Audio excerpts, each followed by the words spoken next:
2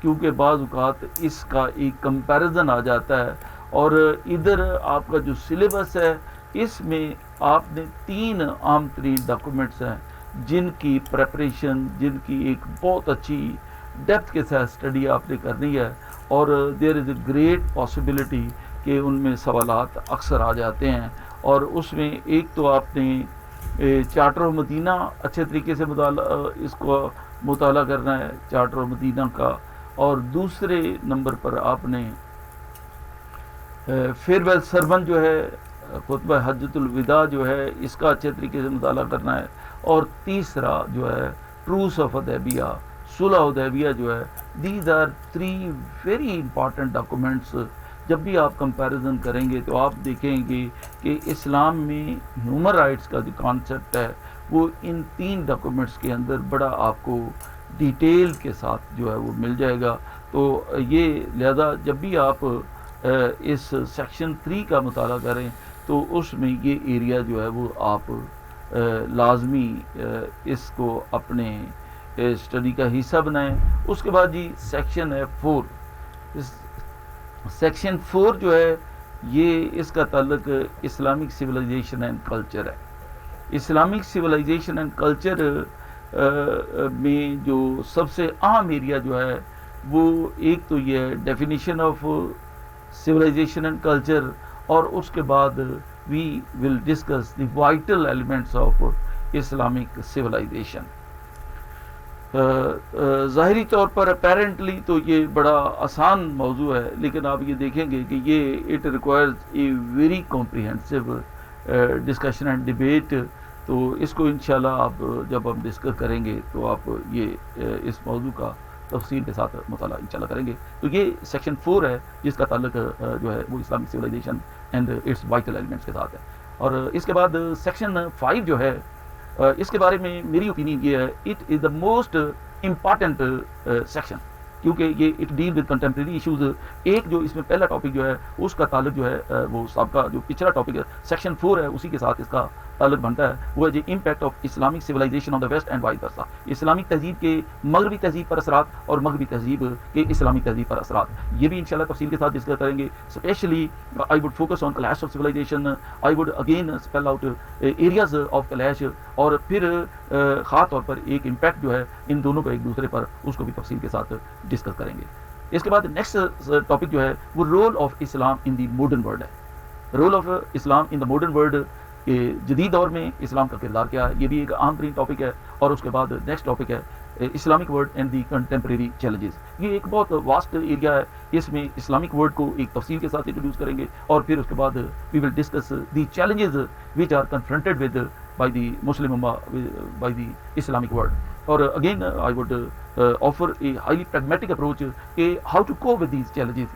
اصل بات یہ ہے کہ ان چیلنجز کا مقابلہ کرنے کے لیے ہمارے پاس کون سا روڈ میپ ہے، کون سی اسٹریٹجی، اور کون سا ایک پلازیبل ایک ہمارے پاس اس کا ریسپی ہے یا حل ہے، وہ بھی تفصیل کے ساتھ ڈسکس کریں گے. اور اس کے بعد سیکشن 5 کا جو آخری ٹاپک ہے وہ ہے دی رائز آف ایکسٹریمزم. بڑھتی ہوئی انتہا پسندی، شدت پسندی، یہ جدید دور کا ایک بہت ہی سلگتا ہوا ایک ایشو ہے. اور اس وقت آپ دیکھیں یہ ایک ایسا ٹاپک ہے جس نے نہ صرف عالمی اسلام بلکہ مغربی دنیا کے اندر لوگوں کی بھی نیندیں جو ہے وہ حرام کی ہوئی ہیں. یہ ایک ایسا ایشو ہے کہ جس کو پراپرلی ایڈریس کرنا بڑا ضروری ہے. انشاءاللہ اس پہ دیکھیں گے کہ ایکسٹریمزم کی بیک گراؤنڈ کو ڈسکس کریں گے، ایکسٹریمزم کو ڈیفائن کریں گے، پھر ایریاز کہ انٹرفیتھ ایکسٹریمزم کیا ہوتا ہے، انٹرفیتھ ایکسٹریمزم کیا ہوتا ہے، پھر اس کا جو ہے اس کی جو we will try to trace its roots, اس کی وجوہات کیا ہیں. وجوہات کو انشاءاللہ کیونکہ جب تک وجوہات کا علم نہ ہو اس وقت تک ہم اس مسئلے کو پراپرلی ایڈریس نہیں کر سکتے. تو وجوہات کے بعد اس کے بعد انشاءاللہ اس کے بارے میں اس کے حل کا اس کا جو ریسیپی ہے کہ اس گمبھیر ایشو، اس مانسٹر جو ہے یہ جو rising upsurge in all the Islamic world particularly, اس کو کیسے کمبیٹ کیا جا سکتا ہے. انشاءاللہ اس میں بے شمار چیزیں جو ہے we will discuss the concept of deradicalization, society کو ڈی ریڈیکلائز کس طرح کیا جا سکتا ہے، ریفارمز ان مدرسہ کی بات کریں گے، اور the most important of all ہم انشاءاللہ کاؤنٹر نیریٹو پر ضرور بحث کریں گے کہ ایکسٹریمزم ایک فلسفی ہے, ایک آئیڈیالوجی ہے, اور اس آئیڈیالوجی کو ہم ایک کاؤنٹر آئیڈیالوجی کے ذریعے جو ہے اس کو ڈیفیٹ کر سکتے ہیں. تو یہ جی سیکشن ہے 5, اور یہ جیسا کہ میں نے پہلے کہا یہ بہت امپارٹنٹ ٹاپک ہے. اور اس کے بعد سیکشن 6 ہے. سیکشن 6 بھی اگین ایک خاصا لینتھی ایک سیکشن ہے, جس میں good governance and public administration کے حوالے سے ڈیٹیل ڈسکشن آئیں گی. قرآن گائیڈنس اور گڈ گورننس اسلام میں اعلیٰ طرز حکمرانی یا اعلیٰ طرز حکومت کے بارے میں قرآن و سنت میں جو رہنما اصول ہمیں دیے گئے ہیں اس پر انشاءاللہ تفصیل سے ڈسکس کریں گے. پبلک ایڈمنسٹریشن کے کانسیپٹ کو بھی ڈسکس کریں گے. آج کے دور میں آپ دیکھتے ہیں کہ ریاست مدینہ کی ڈسکشن بڑی جو ہے وہ رائف اینڈ رائف ہے. انشاءاللہ ہم اس کے حوالے سے اس پر بھی ڈسکشن لے کر آئیں گے. اسی میں سورس آف اسلامک لاء کے حوالے سے بھی سلیبس کے اندر جو ہے وہ بتایا گیا ہے کہ so what are the source of Islamic law, اسلامی قانون کے ماخذ کیا ہیں. پھر اس کے اندر فردر ڈسکشن لیٹر جو ہے نا وچ ور ریٹن بائی حضرت عمر اینڈ حضرت علی رضی اللہ تعالیٰ عنہما ٹو ڈفرینٹ اتھارٹیز. یہ ایک بہت لینتھی ایریا ہے, بہت کمپریہنسو ہے. تو یہ بھی آپ کے ڈسکشن اسی سلیبس کا ایک حصہ ہے. اسی طرح رسپانسبلٹیز آف سول سرونٹ اور اسلامی کانسیپٹ آف اکاؤنٹیبلٹی. تو یہ سیکشن 6 کے اندر یہ آپ کا سلیبس جو ہے. اور اس کے بعد آپ کے پریسکرائبڈ سلیبس کا لاسٹ سیکشن جو ہے وہ جو ہے وہ خاصا لینتھی ہے, اور بلکہ ایک طرف پورا سلیبس اور ایک لاسٹ سیکشن جو ہے وہ شاید ان کو کمپیریزن کیا جائے تو یہ لاسٹ سیکشن اس سے بڑا بنتا ہے, کیونکہ it includes all the systems, اسلام کا political system, social system, economic system, administrative system, judicial system. تو یہ سارے سسٹم جو ہے آپ کے سلیبس کا حصہ بنا دیے گئے ہیں. تو ان تمام سسٹم پر تفصیل کے ساتھ ڈسکس کرنا یہ تو شاید خاصا مشکل ہو, لیکن اس میں میری کوشش ہوگی کہ ایگزامینیشن پوائنٹ آف ویو سے جو بہت امپارٹنٹ سسٹم ہے, میں یہ سمجھتا ہوں کہ اسلام کا جو پولیٹیکل سسٹم ہے, اور اس میں ایک خاص طور پر اوپینین بیسڈ کویسچن جو ہے relation ship of Islam and democracy جو ہے وہ بڑا اس کے اندر امپارٹنٹ ہے. اسلام کا جو پولیٹیکل سسٹم جو فنڈامنٹل فیچرز ہیں یا پوائنٹس آف سگنیفیکینس ہے, انشاءاللہ اس کو میں آپ کے ساتھ ڈسکس کروں گا. اسی طرح اسلام کا جو اکنامک سسٹم ہے, ایک تو اسلام کے اکنامک سسٹم کی جو فنڈامنٹل فیچرز ہیں وہ ہم تفصیل کے ساتھ ڈسکس کریں گے. لیکن اس میں بھی بہت سی ڈسکشن اور ڈیبیٹس آتی ہیں, لیکن اس میں نے آپ کے ساتھ خاص طور پر اسلامک لاء آف انہیریٹنس اس کے اندر آپ کے ساتھ شیئر کروں گا. اور اگین دوسرا اس میں عام امپارٹنٹ ہے وہ ہے انٹرسٹ فری اکانومی, کہ ایک غیر سودی معیشت جو ہے وہ کس طرح ڈیولپ کی جا سکتی ہے. اس وقت عالمی اسلام کے اندر یہ ایک بہت عام موضوع ہے, لیکن اتفاق یہ ہے کہ ماضی میں شاید اس موضوع پر اتنی زیادہ ڈیولپمنٹ نہیں ہوئی تھی, لیکن آج الحمدللہ پوری دنیا کے اندر اسلامک موڈ آف فنانسنگ جو ہے وہ باقاعدہ طور پر عالمی اسلام کے اندر ڈیولپ کر دیا گیا ہے. اور ڈیولپ نہیں بلکہ اسلامک بینکنگ جو ہے وہ وجود میں آ چکی ہے, اور بڑے بڑے مفتیان جو ہے, بڑے بڑے جورسٹ جو ہے, دے آر سپورٹنگ. لیکن یہ ابھی اپنی ابتدائی شکل میں ہے. It needs more and more development. انشاءاللہ with the passage of time یہ اسی طرح آگے چلتا رہے گا. اور خاص طور پر انٹرسٹ اور سود کے بارے میں جو لوگوں کے ریزرویشن ہے وہ اہل علم جو ہے اس کو دور کرتے رہیں گے.